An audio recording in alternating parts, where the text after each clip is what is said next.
episode of All Things Ghostly. I am very excited today because we are going to be doing a very classic random Reddit ghost story episode, and these are low-key always my favorite. Like, I love the haunted houses and like reading into the history and, you know, obviously what ghosts are there today, but personal experiences are always my favorite, like from real people on the internet, not news outlets and, you know, random articles. Like, I love the directness of hearing a story that somebody wrote on their own experience. So with that being said, if you guys have any ghost stories, I know I normally say this at the end of the video, but just because we're reading other people's stories, if you have a story, please send it into either my email, which is allthingsghostlybusiness@gmail.com, or your second option is my community Reddit page, which is called All Things Ghostly. You can go on there and write your paranormal experiences, and I will eventually be making a video with all of your paranormal experiences if and when I get enough. So please contribute to that if you have your own experiences. I would absolutely love to hear about them. So that being said, let's go ahead and get on into these stories. I will say I'm wearing a black shirt with like little white stitching, but I am blending in so bad with the background right now, but I promise I'm not just a floating head. I am a real human being. I know it's hard to believe. So the first story is called Skeptics. What incident keeps you skeptical? And it is by user Lurking Good Baby, which is very random. But it says, if you asked me if I believed in anything paranormal, I'd tell you no. If you followed that up with, but do you have an experience that makes you doubt the integrity of that answer, I would have to tell you yes, which I love this type of shit. I love to hear from skeptics because, again, they don't just automatically think that everything is paranormal because they don't believe in it. So it's so interesting to hear their perspective because it really kind of solidifies the fact that it is something paranormal. Even the person who doesn't believe in paranormal is saying it's paranormal. So it has to be paranormal. I'll choose science and research over spiritual observations any day, and I do think any phenomena can be observed and explained even if it's outside of our current realm of understanding, which leads me to the begging question. What keeps you skeptical? What sort of woohoo, I can't really explain that mumbo jumbo, have you observed? I have several stories, but I will share the one that stands out to me. When I was around 10, my grandma gave me the email of her late brother's wife, Lisa. She told me to reach out to my great aunt Lisa as she felt we may connect over our love of books and writing. My grandma is big on family connection and still to this day encourages me to reach out to different family members, even if the only thing we have in common is listening to NPR, which I don't know what that is. Is that like bad to say? I humored her and I sent the email. I did end up developing a good relationship with my Aunt Lisa. Oh, I'm so happy to hear. We would email back and forth, share reviews of books, recommended reading material, and catching up with each other. That's so cute. I love it. We communicated pretty regularly for about a year, and after that, replies slowed down on her end. Oh, she had ALS and was experiencing mobility issues by that point, and often the first thing to disintegrate are muscles and the extremities. She really wasn't able to type replies to me anymore. That's so sad. When I was about 12, she came to visit. I remember being really nervous to meet her and embarrassed about the things I had sent her that I had already outgrown, but she was incredibly kind and it was a pleasure to put a face to the woman I had connected with. She bought me a gift while she was here. It was a stone tablet, hand-painted with flowers and a quote from St. Francis de Sales, "Be who you are and be that well." I love that. I think she could sense the awkwardness that comes with being 12 from a mile away, and it meant a lot to me. But ALS is as ALS does. It's a sad disease. She did eventually pass, and it hit me pretty hard. No, I didn't know her that well, and we didn't live close by or even communicate near the end of her life. But here was a woman who had gone out of her way to see me, be kind to me, and treat me with respect, even though I was a little twerp.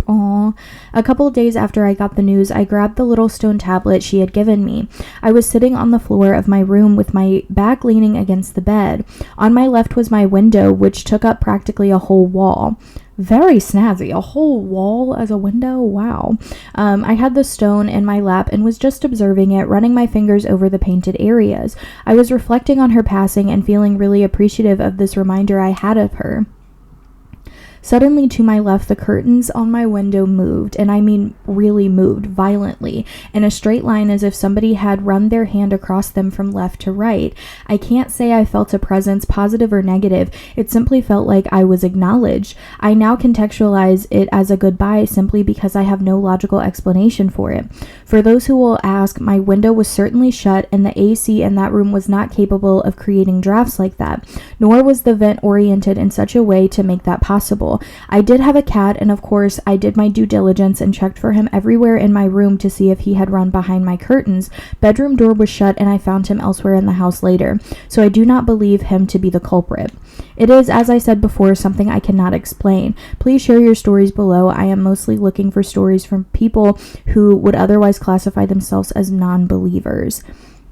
And obviously, like, a lot of people said their own stories. So if you guys want me to do a whole ghost story episodes, like where it's all centered around skeptic stories, I think that would honestly be a really good idea. And I'm probably going to do it anyway, even if I don't get a request for it. All right, so the next one is called My Younger Daughter Had Been Sick, Kept Pointing and Looking at the Same Place. And it is by user Wondering About Anything. This happened last year, just sharing it now since it has not been active at all. My daughter got sick. Her fever was on and off, which is very common for toddlers. I reached out to her doctor and said that it helps her to take meds and rest. We did, of course. Day 3 came and her fever is still on and off. When we were not able to get a hold of her doctor, we didn't know what else to do. We didn't want to go to another doctor as she's the one we really wanted to see, and other doctors have different methods that is not really effective to my daughter. She cries and stops. She would stare out our room's window. We all stay in one room. She would stare at the window at different times, then cry while looking at it and suddenly stop staring. That is crazy. We had called a family friend for help. She was an old lady and had a weird smell. What the hell? This person is a little bit of a weird writer, I'm not gonna lie. It's not bad, it's like a smell of somewhere. She was called a witch doctor or albolero,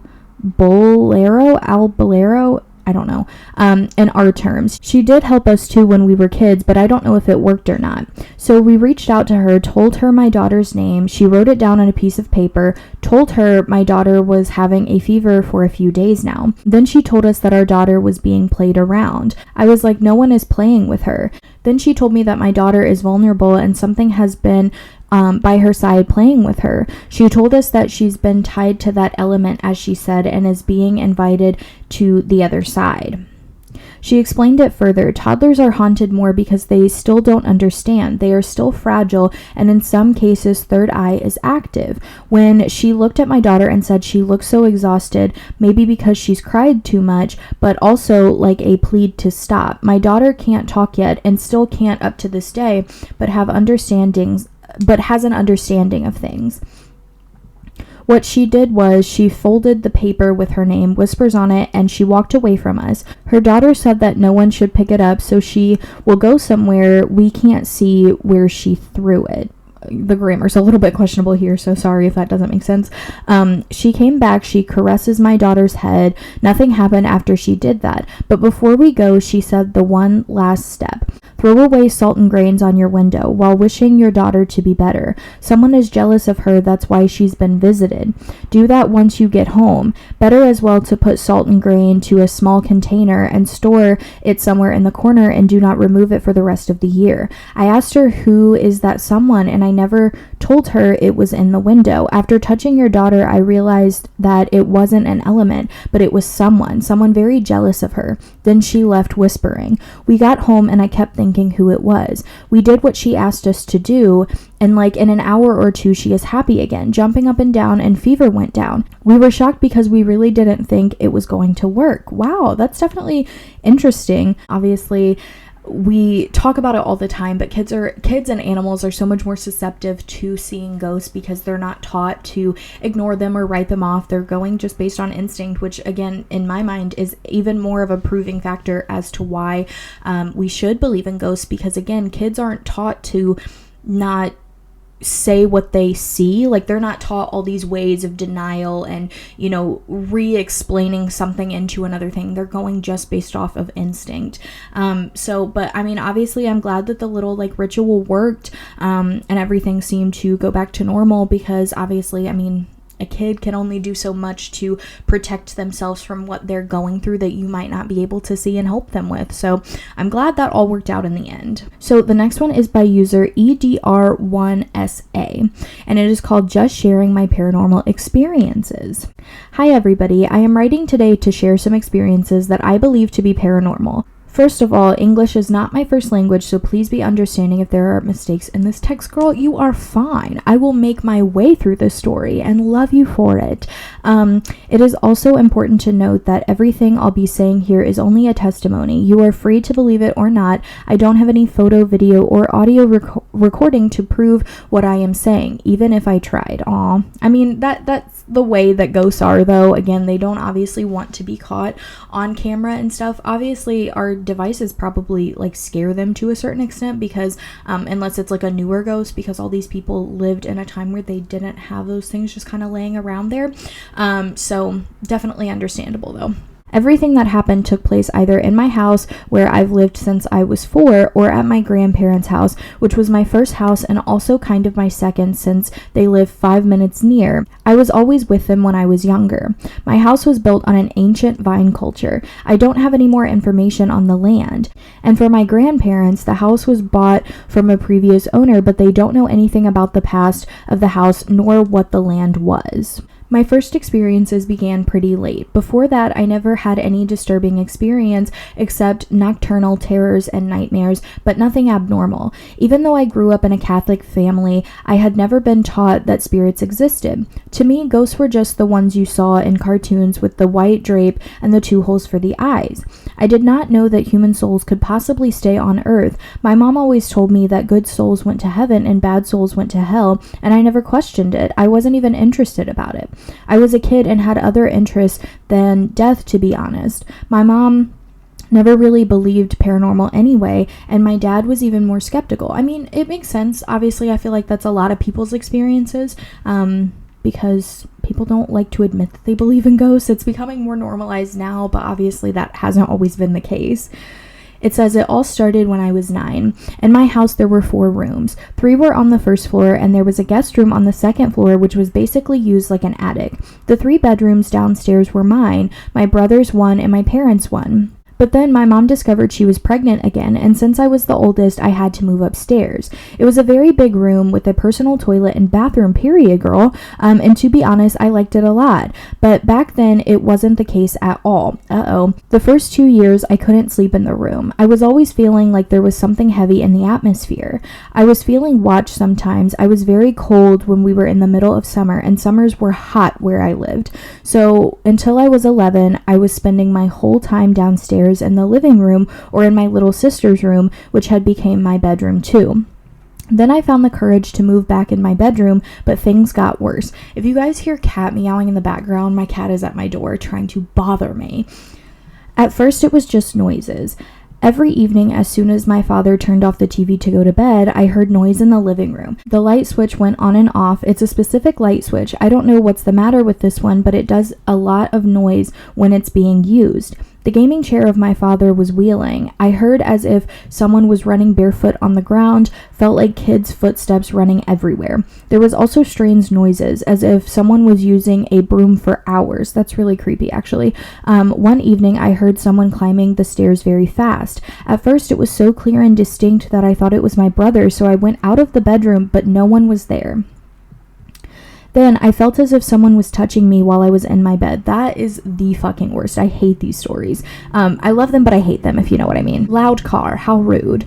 I felt a heavy weight on the bed. Sometimes even someone's breath, which is terrifying. And it literally says, I was terrified. I remember crying of terror when I felt the hot breath on my face. That is disgusting.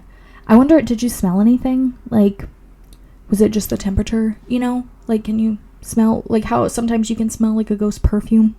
Wonder if it was like stanky hot breath. Anywho, a lot of things started to disappear too. Some of my clothes as well as some of my sister's shirts. a karaoke mic that my mom had tied to the dressing room. Why would you tie a karaoke mic to the dressing room? Anywho, everybody has a different setup.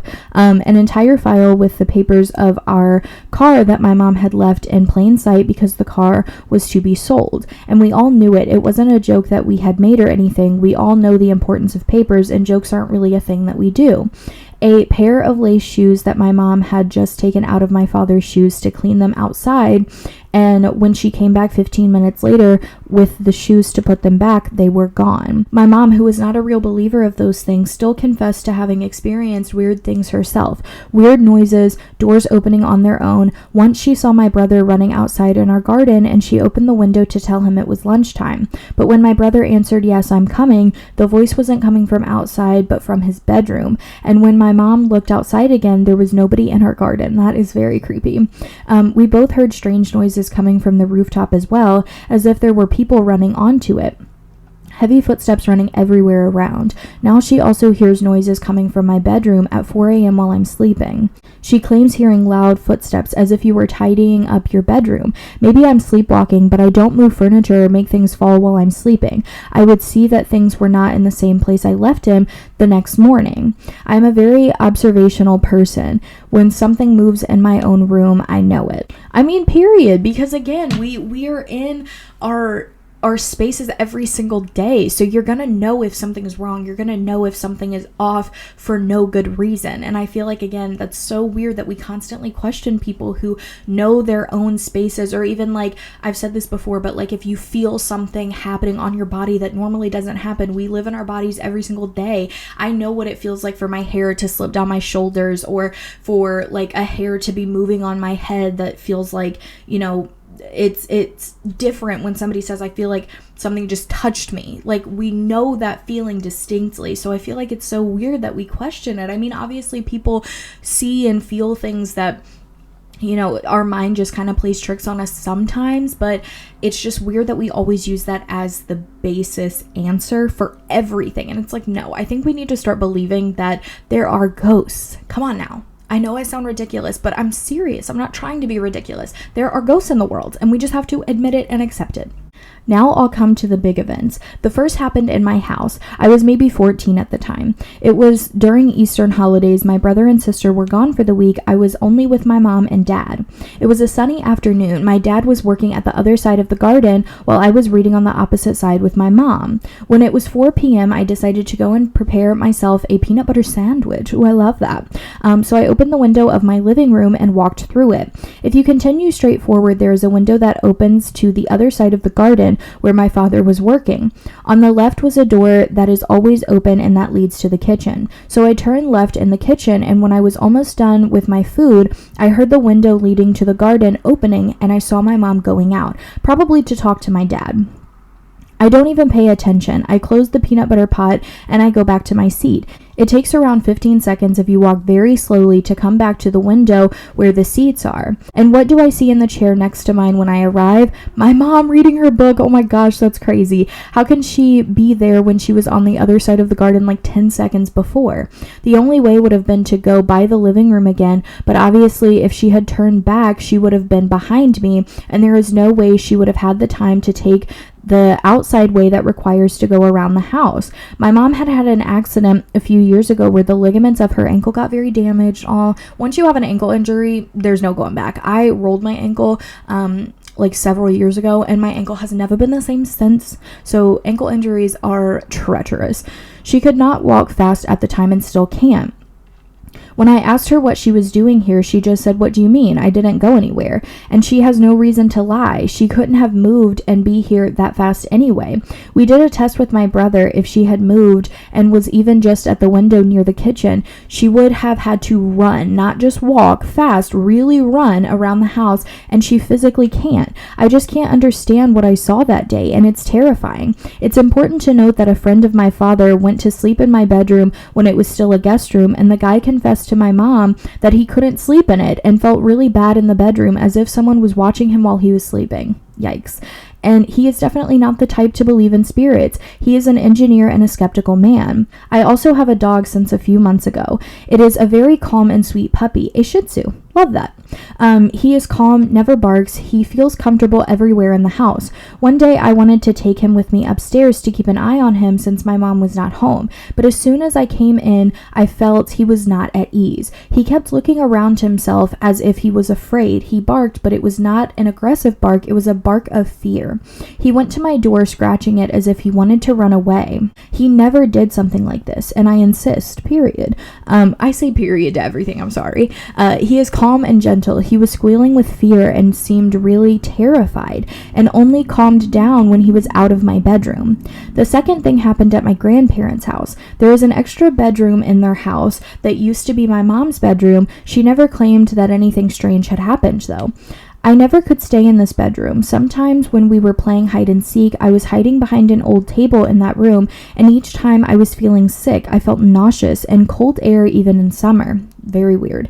And again, summers are hot where I live. Average temperature was around 35 degrees Celsius at the time, so I don't know what that is in Fahrenheit, but once we went to clean that room with a friend because my grandma was sick and couldn't do it, and my friend needed money. So it was interesting for her and my grandma as well. I think instead of interesting, she probably meant like convenient for both her friend and her grandma. After 30 minutes in the room, I could tell my friend felt uneasy. She complained of a headache a few seconds after I stated I have nausea, and each time I was feeling something, she had violent headaches. During that cleaning session, the sponge disappeared, and magically reappeared in plain sight on a chair 5 minutes later. That is crazy. But anyway, 2 years ago, I stayed at my grandparents' house for the Christmas holidays. Problem: some of the radiators were broken, and the one in the bedroom where I usually sleep is one of them. So I have to sleep in my mom's former bedroom. I was 17 at this time. Another loud car, sorry. And I was like, you got this. You're not a kid anymore. It's just for 1 week. At 10 p.m., I went in the bedroom to read and chat with some friends. The ambiance was really good, even though the bedroom was very cold. I finally shut down the lights to sleep, but God, that was the most terrifying moments of my life. Scratching inside the wall, strange noises, a weight on my bed. At some moments, I even felt as if something went to lie beside of me. Oh, I hate that. I felt as if someone moved to the plaid I was sleeping with, which is probably like a blanket or a throw or something. When I finally fell asleep from exhaustion, I made the strangest dream ever. I dreamt I was in a room that looked like a little public swimming pool with just one little pool. There was a balcony with bright green plants and a little candle, and there was an old lady lying on the ground on a white mat. She was very pale with long white hair, a white nightdress, and big blue eyes. She wasn't scary at all, and the overall ambiance was very sweet, but it still felt very strange. The woman told me to come closer with a very sweet voice and took me in her arms. She cried, telling me she was very happy to see me, but that she had cancer and that she was going to die very soon. Oh, that's so sad. I woke up on those words. I was crying, but the bedroom was warm, just like in my dream. I felt extremely sad, and even now when I think about this event, I feel sadness, but also a very intense sweetness. I don't know who this woman was. I never met her and still haven't. And that's all. I know it's very long, but there's a lot of things to say and a lot that is still to be said, but it would be too long. And then it's just like, thank you for reading, blah, blah, blah, whatever.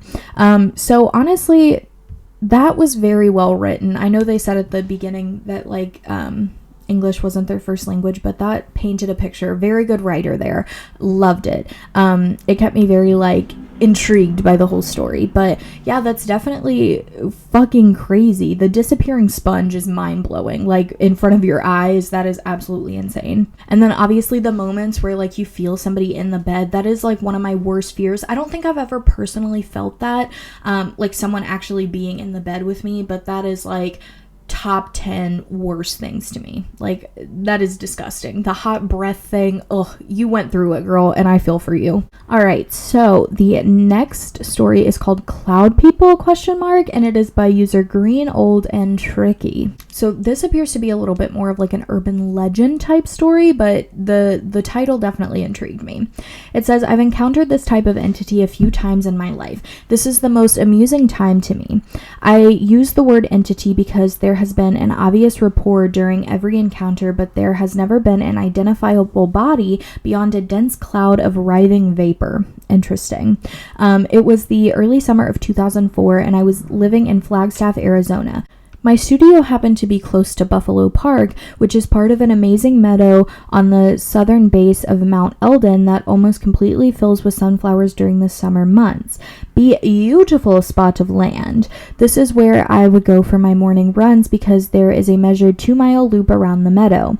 Most often I would run from my studio up to the park, do the 2-mile loop twice, then run home to complete 6 miles. Wow, you go. Love that for you.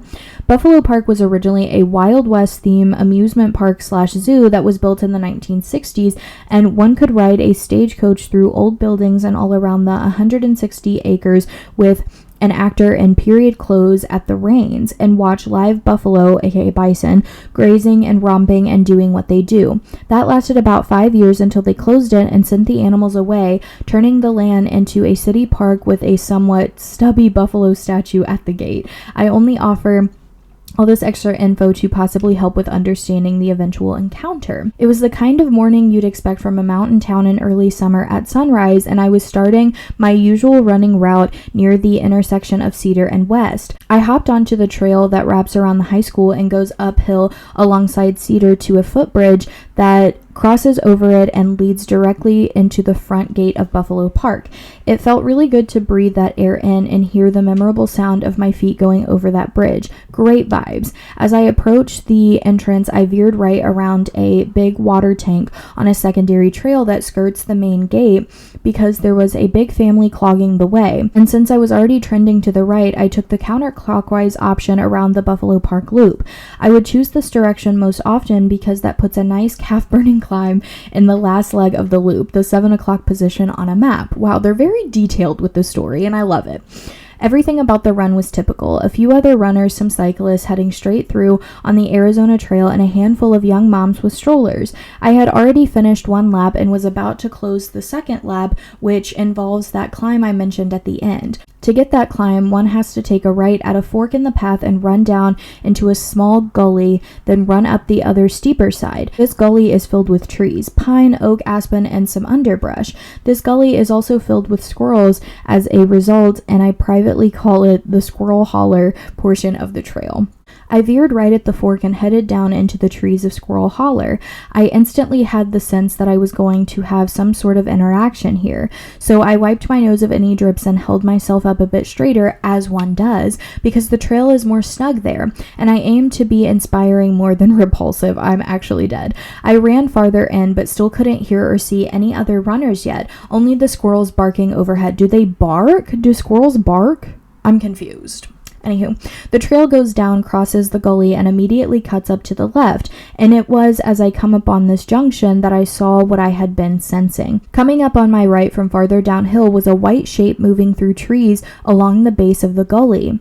At first I thought I was seeing a large man running hunched under a white blanket or something, but after just a moment I noticed there were no legs underneath and the shape wasn't as defined as a blanket. I gauged its speed and trajectory and realized I would absolutely collide with it where the trail crosses, so I slowed to a stop. This is when I really got a good look at what I was seeing. It was similar to a white fog or smoke, but also kind of shimmery or pearlescent. It was roughly 8 to 10 feet across and about my height of 5'7" and thickly transparent. I stood still as it moved with determination between the trees and approached the path, when it suddenly stopped right at the edge and just stayed there, roiling expectantly. I was all chills and my neck hairs were standing up and my mind was going ee at what I was seeing, but I somehow got the notion that this interaction was a question of courtesy. So I instinctively bowed a bit and motioned with both hands for this cloud to have the right of way. Damn, that is scary. I don't know that I would be able to do that, like acknowledge it. And that shimmering mass of mist picked up and continued on its course over the trail and up the gully. Interesting. I watched it for another second or two and continued with slower steps than usual up around the trail and eventually out of sight of this thing. The last I saw, it seemed to be heading into a denser area of undergrowth. I ran out into the sun toward the front gate and kept throwing glances back to see if anything cloud-like was coming out of the trees or zooming over to the meadow, but there was nothing noticeable and no other people were responding to anything strange. For the whole final mile back down to my studio, I just went over and over the event and didn't even register my surroundings as I ran. I could only see this strange, sparkly, wet, misty, amorphous amorphous shape, waiting patiently for me to yield the right of way, which is kind of sweet almost. Like, the ghost was waiting for you to, like, say, come on, buddy, let's go. It was almost like bad special effects from the 80s, and I still laugh to this day and say what the fuck when I think of it. Like I stated at the top, I've encountered things like this a few times, but this was the closest and by far the most personable encounter of them all. Wow, that's actually so cool, I feel like. And again, we have this like stereotype of ghosts that they're this floating white like blob anyway, so I feel like that might be kind of like, I don't know, some sort of like apparition. It could be like a cloud of negative energy that was left behind, or positive, I guess, since it was pretty like respectful of, you know, obviously waiting until you decided who got the right of way, which I feel like is almost courteous. But yeah, that was a cool story. I actually quite liked that one. Lastly, we have a story called Strange Occurrence in the Mountains, which I feel like is a good follow-up to the last one, and it is by user Patawfa. It's Patawpha. This all happened back in 1985 and 1986, but these are things that my friend and I will never forget. I love that this is set back in the 80s. Like, I feel like I will like this vibe. I was working the summers at an old retreat in the North Carolina mountains with about 50 other young adults. It was great fun. While the place had lots of modern buildings, it was ruled over by a hulking white building built in 1912. I think it's important to note that most of the building is just an extension of the mountain itself. It was built using the trees from right where it stands, as well as the rocks and boulders used for the foundation. It's 3 stories, but really 5 counting the basement and attic full of bats. Yikes. Hate that. It was great watching them pour out of there every night. It was great. I don't know about that. I would be screaming. The front of the building is an enormous portico, I don't know, with white columns stretching up all 3 stories. That porch is full of rocking chairs from which you can see a majestic view of the Smoky Mountains. Okay. I hate rocking chairs. Like, I said this in one of my very earliest episodes because it has something to do with one of my paranormal experiences. So if you want to hear those, it's my first 2 episodes ever of All Things Ghostly. But I feel like rocking chairs are they're the most eerie thing to me, and I don't know why. Like, they just creep me out on all sorts of levels. So literally, I hate that. I know I say this all the time. I either love it or I hate it, but ew, I hate rocking chairs. But the back of that building is where we worked. The back of the building was hugged by 2 large wings forming a U shape back there. We entered our housekeeping facilities via a fire escape that stretched straight up to the 2nd floor rear entrance, a single green metal door. That door was one I knew well. Housekeeping was my department for 3 summers, and even though this was now just the end of the first summer, I was well acquainted with it. It was big, green, metallic, and heavy as shit, with a pull on the outside and a bar to push on the inside to open it. It did not stay open. In fact, fire regulations required it to stay closed at all times, and it was engineered to shut automatically. So of course, during the summer, with no air conditioning in the building, we kept it propped open with a full bucket of water during the day. Regulations be damned. I mean, literally. Sorry this is long, but I feel all this info is important. Of course it is. I love the details to a story. It's necessary to paint the picture. A few nights before we all left, we were cleaning our dorms and trying to turn it into a party when we all ran out of cleaning supplies. So around 9 o'clock at night, my best friend and I drove our lazy asses down to the back of the building. It was only a short distance, but there was a very steep incline we didn't want to walk. I parked my car right in front of the stairs and we get out. At this point, we both began to feel odd. The air was still and stuffy, and I felt positively enveloped by this building, standing in the middle with those massive wings rising around us. The building was completely dark, and since we had been shutting it down for winter, it was already locked up tight. My friend had been with me earlier in the day when I had locked that door, the one at the top of the stairs. As we climbed the stairs, I felt positively oppressed and had to stop. My friend did too. I told him I was scared, and he admitted the same. I had never felt scared of this building before, and I had spent plenty of time in it alone, exploring the basement and attic. We pressed slowly forward again, and a few steps up, I literally felt an icy chill down my spine. I know it's a stupid cliche, but I've never felt anything like it before or since. Like someone pressed an icicle down the length of my spine. Ooh, that kind of gave me chills right now. I'm not even gonna lie. Finally, we reached the top of the stairs, and the instant I put my foot on the top landing, that freaking door swung wide and stood open for us, revealing the short entranceway bathed in the red light of the exit sign. It wanted us in there, and we both felt it, but it didn't feel welcoming at all. In fact, I've never been more scared of anything in my life. I get freaked out about it now, 37 years later. We both just stood there completely stunned for what felt like minutes before I completely freaked out, started screaming incoherently, and scrambled down the steps, jumping way too many on the way down. We both ran up the steep incline, yelling and screaming, leaving my car behind. Wow, that's crazy. But I'm not even gonna lie, I'd be doing the same thing. Everyone came down and searched the building with us. It was empty, of course, and the other door was shut fast and locked when we got back. No one could have pushed that door open and run away without us hearing them. The floor squeaked when you walked on them, and someone running would have been very loud. I have looked at this from every angle I can think of, and I still have no explanation for what happened.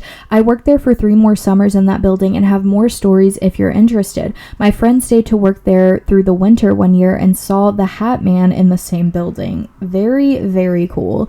So I don't see any follow-up stories by this person. Maybe they posted, this was posted 5 months ago, so maybe they posted it like in a separate post. But yeah, I mean, it's definitely a cool experience to have. Obviously very scary, but I feel like pretty non-malicious. I know that they said that they were feeling like this entity wanted them there, so I'd be curious to know if you felt it was more positive or negative. Obviously, I think they probably felt negative at the time because they were just afraid of it. That's why they obviously took off and ran, which is so relatable. I would be doing the same thing. But yeah, I liked that one. So with that being said, that wraps up our little ghost story session. My favorite videos and episodes to film. I absolutely adore them. So like I said at the beginning, definitely send in your stories to either my email or my community Reddit page, and check out my TikTok. It is at allthingsghostly. I also have an Instagram for the podcast, again, at allthingsghostly. I don't really use that, but the TikTok I definitely post on, so go check that out if you're interested.